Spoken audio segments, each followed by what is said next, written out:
I don't know whether this will be an unpopular opinion or not, but I think Chamber of Secrets is the best adaptation of all the Harry Potter movies.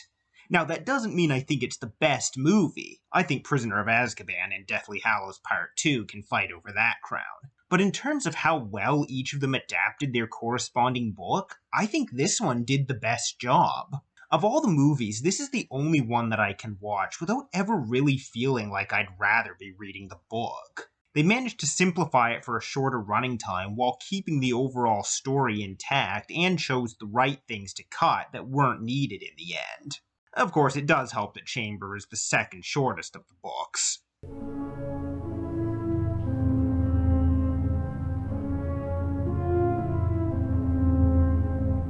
So we open with Harry at the Dursleys, where the Dursleys are preparing to greet the rich Masons in hopes of Vernon closing the biggest deal of his career with them. Oh, and if you were wondering what said career is, Vernon runs a company that makes drills. I have to say, seeing them rehearse for their meeting is hilarious. Petunia, when the Masons arrive, you will be... in the lounge, waiting to welcome them graciously to our home. Good. And Dudley, you will be... I'll be waiting to open the door. Excellent.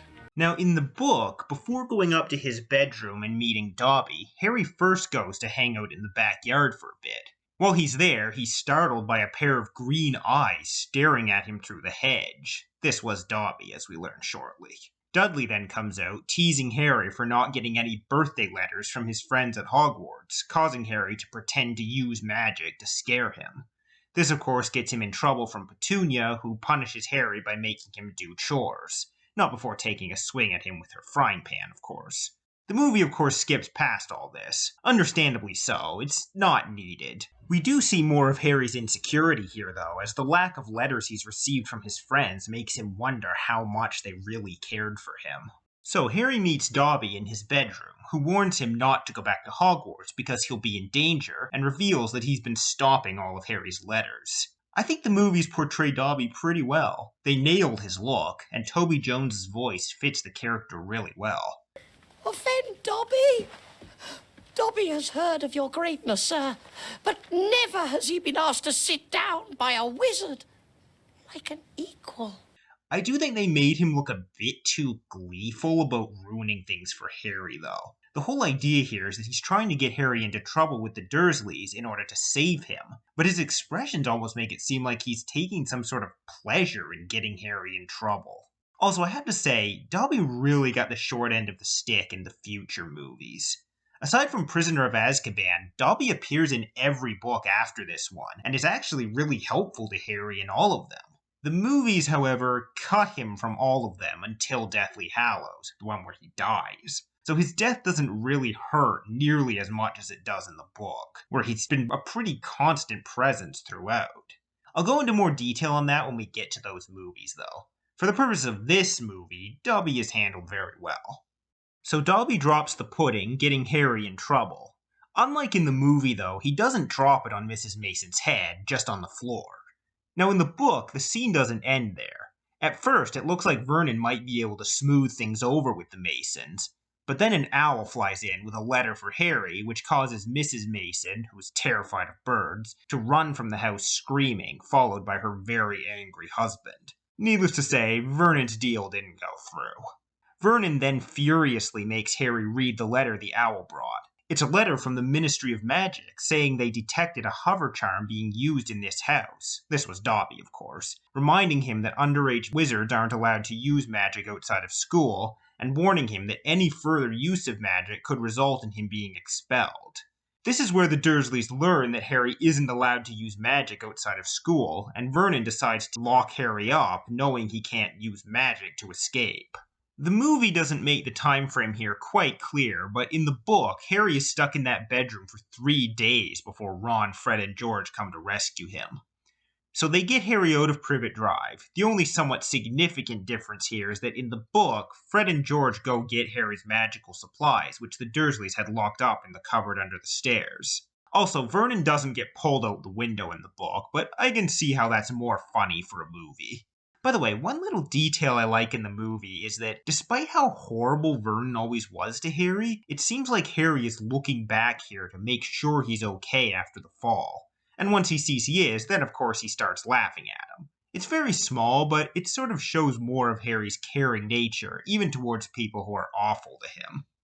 In the movie, we cut right to them arriving at the Burrow, but in the book, Harry and the Weasley brothers talk a bit. He tells them about Dobby, and they suspect somebody probably sent him to lie to Harry about terrible things happening so he wouldn't go back to Hogwarts. They bring up Draco Malfoy, wondering if he sent Dobby, and Fred and George then tell Harry about Lucius Malfoy, and that according to their father, he was a supporter of Voldemort, and got off afterwards by claiming he had been bewitched to follow him. We arrive at the Burrow, and I think the movie does a good job of showing how magical the place is, with all these different devices and instruments. We of course meet Mrs. Weasley and Mr. Weasley, played by Julie Walters and Mark Williams, who are both great. Walters really brings out Mrs. Weasley's caring nature, as well as her explosive temper, and switches between the two with great timing. Where have you been? Harry, how wonderful to see you, dear. Bed's empty, no note, car gone. You could have died. You could have been seen. Of course, I don't blame you, Harry, dear. And Williams perfectly pulls off Mr. Weasley's positive, upbeat attitude and excitement over everything Muggle-related. Did you really? How'd it go? I mean, that was very wrong indeed, boys. Very wrong of you. Now, Harry, you must know all about Muggles. Tell me, what exactly is the function of a rubber duck? We also meet Ginny Weasley, Ron's little sister and Harry's future girlfriend and eventual wife. I think Bonnie Wright plays the part well, but like many people, I feel like the movies did Ginny's character a bit of a disservice overall. I won't really talk about this until Order of the Phoenix though, because up to then she's actually portrayed pretty well. We see more of Harry's stay at the Burrow in the book. He, Ron, and the twins are made to de-gnome the garden, which means get all the living gnomes out of it, by Mrs. Weasley, and we learn a bit about Ron's favorite Quidditch teams and some of the books he reads. It's all nice world building, but ultimately unimportant to the story, so I'm fine with them cutting it. One other thing that's mentioned in the book is that the Weasleys have a ghoul living in their attic. This actually comes into play much later in the Deathly Hallows book, but was cut from the movies altogether. Again, understandably so. There's also a minor subplot throughout the book about Percy acting strangely, locking himself in his room and writing letters to someone. As we learn at the end of the book, it's because he has a new girlfriend, a Ravenclaw prefect named Penelope Clearwater. Overall, the movie did a good job here cutting the things that weren't necessary. I will say, though, there's one line in the movie that I've always found odd. There's only one place we're going to get all of this. Diagon Alley. Duh. Where else would you go? It's the place you've gone for this stuff every year. So the Weasleys and Harry use flu powder to travel, and Harry messes up and goes to the wrong place. Though in the book it's due to him coughing on the soot rather than simply mispronouncing. He ends up in Borgin Burkes in Nocturne Alley. Now, there's a deleted scene here of something that happened in the book. Draco Malfoy and his father come into the shop. Harry hides in a cabinet to avoid them, which, fun fact, is the vanishing cabinet Malfoy later uses in Half-Blood Prince. Lucius Malfoy tells the store owner, Mr. Borgin, that the Ministry is conducting more and more raids on wizard homes, so he's there to sell off some incriminating items before they raid his. We get a bit of a sense of what Draco's life is like here. In the book, Lucius tells him off for being outperformed on his exams by a Muggle-born girl, this of course being Hermione, and reminds him that it's best to keep up appearances by at least pretending to admire Harry Potter. This dialogue isn't in the deleted scene, but we still get a sense just from the performances and Lucius's actions of the kind of pressure and maybe fear that Draco feels under. So Hagrid rescues Harry from Nocturne Alley and takes him into Diagon Alley. Now in the movie, Harry meets up with Hermione and the rest of the Weasleys at Flourish and Blots. In the book, they meet up at Gringotts where they go to get their gold, and then they all split up to buy different things before meeting up again at Flourish and Blots. I think the only thing during this part that's worth mentioning is that Harry, Ron, and Hermione find Percy in a gift shop reading a book called Prefects Who Gain Power, hinting further at his ambitious and power-hungry nature that will really start to show in the later books. At Flourish and Blots, we're of course introduced to Gilderoy Lockhart, the epitome of vanity, self-obsession, and narcissism. Kenneth Branagh not only perfectly captures the character from the book, but honestly, kind of enhances it in my opinion. I love how he plays not only the smug, self-absorbed speeches, but also the moments where he gets serious, as if he alone understands the danger of the situation. Hardly any of you remembered that my favorite color is lilac. But Miss Hermione Granger knew that my secret ambition is to rid the world of evil and market my own range of hair care potions. Good girl. Now, be warned. It is my job to arm you against the foulest creatures known to wizard kind.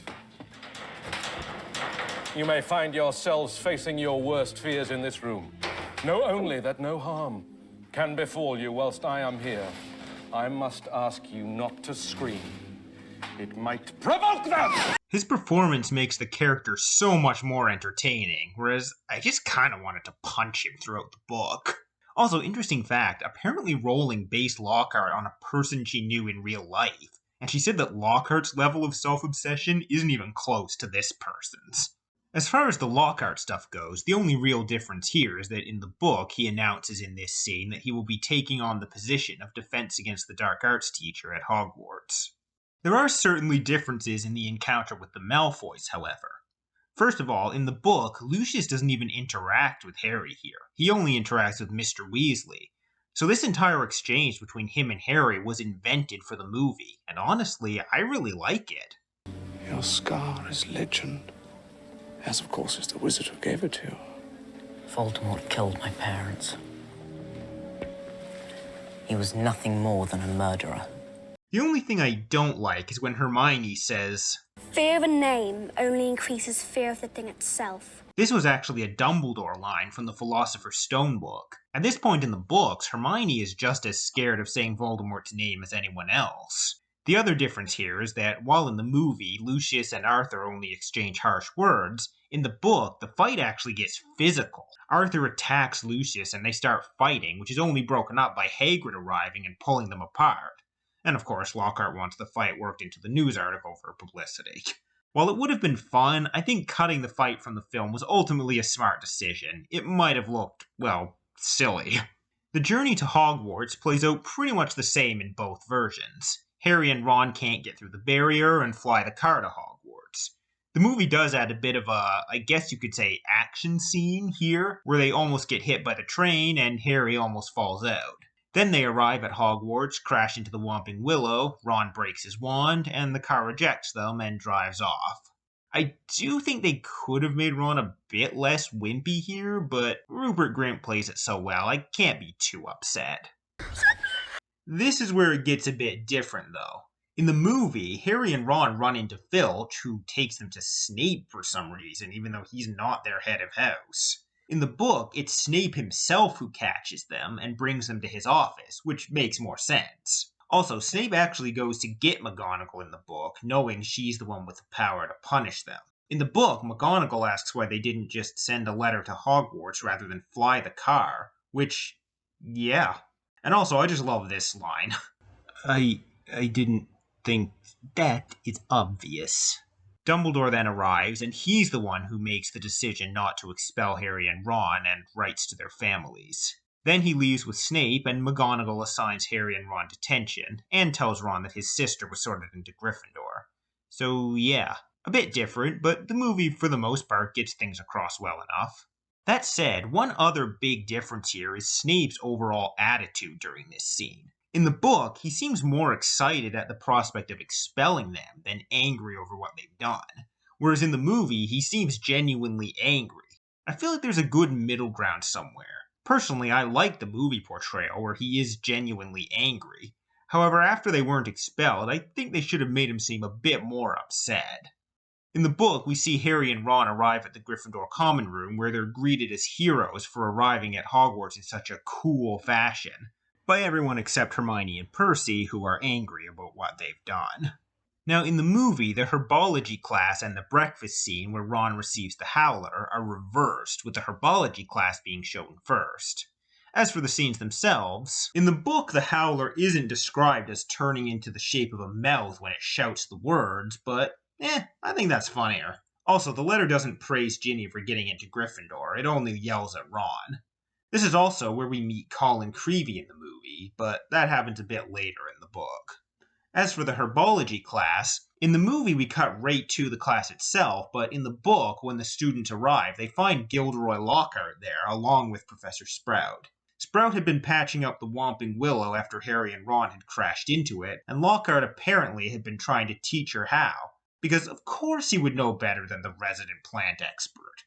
Lockhart also takes Harry aside, slamming the greenhouse door in Sprout's face in the process, and gives him a friendly lecture about fame. He thinks the reason Harry flew the car to Hogwarts was because he wanted another taste of publicity after being on the front page with him, and just keeps talking over Harry whenever he tries to explain that this wasn't the case.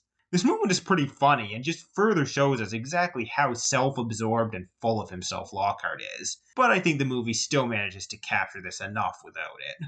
In the Herbology class itself, Sprout teaches them about mandrakes. There's a moment the movie cut here, though it is in the deleted scene later at the dueling club, where Harry, Ron, and Hermione meet Justin Finch-Fletchley, a Muggle-born Hufflepuff boy who seems to admire Lockhart. He, of course, will be one of the Basilisk's victims later. Since he's not really an important character outside of that, though, I understand why the movie didn't feel the need for a full introduction to him. One problem I do have with this scene in the movie, however, is Neville fainting upon hearing the mandrake scream. In the book, it's shown that herbology is Neville's best subject, the one thing he's actually really good at, so showing him faint here really gives the wrong impression, I feel. In the book, before moving on to Lockhart's Defense Against the Dark Arts class, Harry and Ron meet Colin Creevey in the courtyard, a new Muggle-born Gryffindor student who idolizes Harry. Much like Justin, for the purposes of this book and movie, he's mainly here to be a victim of the Basilisk. However, the movies kind of just drop him after this, whereas he remains present throughout the books. So does Justin, but since Colin is in Gryffindor, he's of course more prominent. He actually ends up dying in the final battle in Deathly Hallows, sadly. So in this scene, Colin desperately wants a picture with Harry for him to sign later.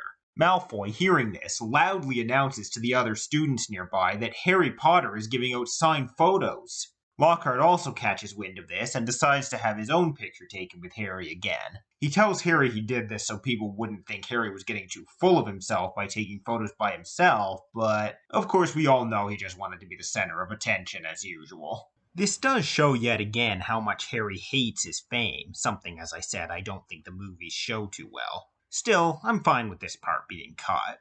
Lockhart's Defense Against the Dark Arts class plays out pretty much the same as in the book, except that in the book, and a deleted scene in the movie, Lockhart gives the students a quiz, which of course is all about, well... Look at these questions. They're all about him. What is Gilderoy Lockhart's favourite colour? What is Gilderoy Lockhart's greatest achievement to date? Then, of course, he lets the pixies out of the cage, they wreak havoc, and Lockhart runs off, leaving it to Harry, Ron, and Hermione to deal with them. In the book, it comes across as more of a team effort for the three to deal with the pixies, but in the movie, Hermione, Steve Kloves' favorite character, does it on her own. By the way, why didn't she just use that spell sooner? It's unfortunately kind of pushed aside in the movie, but in the book, this whole thing with Lockhart is a rare moment where Ron gets to be smarter than Hermione. Hermione spends the whole book swooning over Lockhart, defends him at every turn, and is convinced everything in his books really happened. Ron, however, spots Lockhart for the fraud he is right away. In the movie, since Hermione isn't nearly as infatuated with Lockhart as in the book, Ron doesn't really get this moment to be smarter than her, or at least it's very easy to miss. In the book, it's explained that Harry goes out of his way to avoid both Lockhart and Colin over the next week. Colin, in particular, has an almost stalkerish obsession with Harry, to the point of even memorizing his timetable. When Harry goes down to Quidditch practice, Colin excitedly follows him. In the book, Wood actually woke the team up super early for practice, again showing his determination to win. In both versions, the team bumps into the Slytherin team and find out that Malfoy is their new Seeker, and that they all have Nimbus 2001s. Then, of course, Malfoy calls Hermione a mudblood, which enrages everyone, and causes Ron to end up belching up slugs thanks to his broken wand backfiring. Harry and Hermione take him to Hagrid's for help.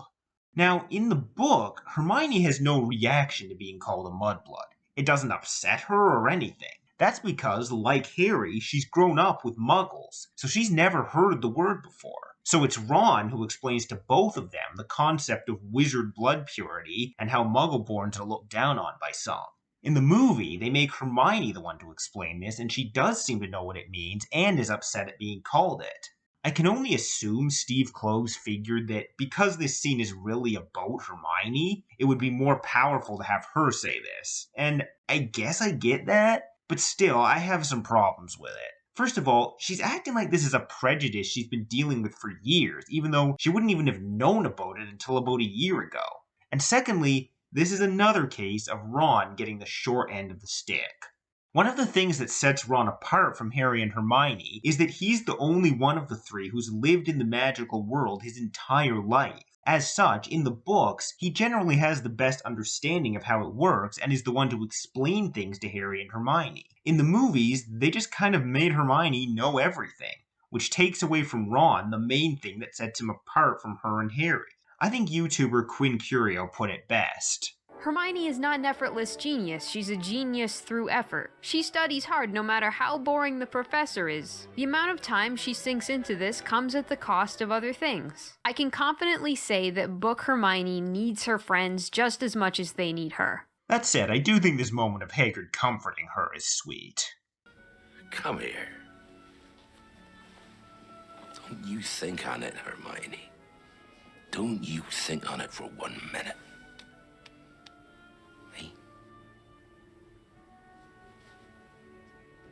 Now, a couple things that happen in and on the way to the hut that were cut from the movie. First of all, they see Lockhart leaving as they arrive. They hide from him, of course. Hagrid tells them that, much like with Sprout, Lockhart was trying to give him advice on how to do his job. It's very clear that Hagrid has no respect for Lockhart, which is unusual considering he usually respects all of the teachers. He also explains that Lockhart was the only man for the Defense Against the Dark Arts job, because no one has lasted longer than a year in it for such a long time. People are afraid to apply for it, thinking it's cursed.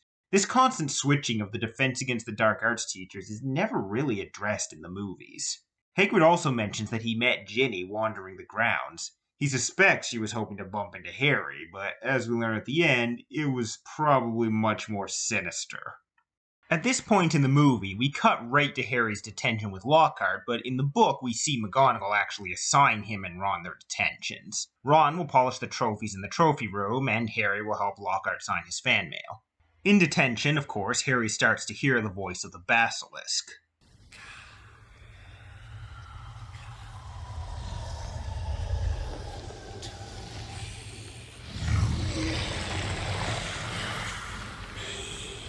What?